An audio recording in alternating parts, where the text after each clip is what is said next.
Баршаңызға сәлем достар. Бүгін мен сіздерге осындай үй жағдайында жасалатын, өте тез әрі оңай жасалатын рулеттің рецептісімен бөлісемін.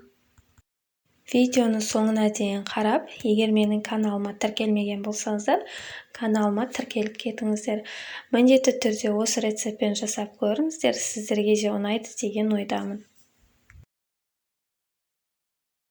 Ең алдымен іші таза, құрғақ ыдысымызға, міндетті түрде ыдыстарыңыз құрғақ, іші таза болуы керек. Сол кезде жұмыртқаларыңыз жақсы көпіреді. Ол үшін 5 жұмыртқамызды жарып салып аламыз. Біздің жұмыртқаларымыз бөлме температурасында болуы керек. Жұмыртқаларымызды салып болғаннан кейін миксердің жай жылдамдығынан бастап жоғарғы жылдамдығына қарай көтеріп, жақсылап миксерлейміз. Миксерлеп жатқан кезде осылай бір пиала қантымызды аз-аздан сала отырып көпіртіп аламыз. Біздің жұмыртқамыз аппақ массалы көбік болғанша жақсылап көпіртетін боламыз. Міне біздің жұмыртқалы массамыз 2 есе ұлғайып көтерілді. Осылай көтерілуі тиіс. Енді осы көтерілген жұмыртқамыздың үстінен жарты стакандай ыстық суымызды құйып араластырамыз. Жақсылап араластырып бір шетке алып қоямыз. Және 200 грамм ұнымызға 1 шай қасық қопсытқышымызды салып, жақсылап араластырып аламыз. Жақсылап араластырып алған қоспамызды 2 есе ұлғайып көтерілген жұмыртқалы массамыздың үстінен бөліп видеода көргендеріңіздей лопатканың көмегімен астынан үстіне қарай жақсылап араластырамыз. Міне бізде осындай қоймалжың масса шығады. Енді пергамент қағаз төселген листімізге орналастырамыз. Менің листім кішкентай болғандықтан мен 2-ге бөліп пісірдім.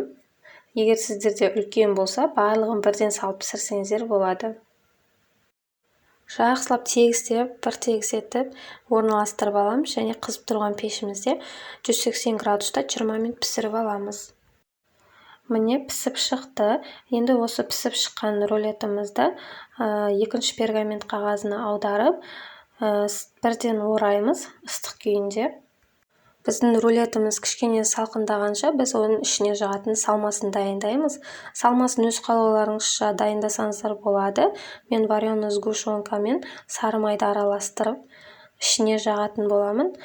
Ең алдымен вареный сгущенканы бөлме температурасында тұрған миксерлейміз және үстінен еріп тұрған сары майымызды салып, жақсылап екеуін миксерлеп аламыз.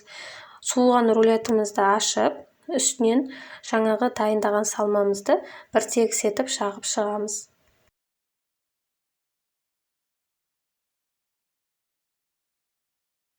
Барлық жеріне тигізіп жағып болғаннан кейін рулетімізді тығыз етіп орап аламыз.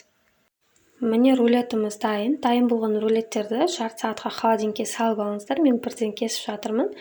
Міндетті түрде жасап көріңіздер. Егер сіздерге видео ұнаған болса, менің каналыма тіркеліп, лайк басып, пікір қалдырып кетуді ұмытпаңыздар.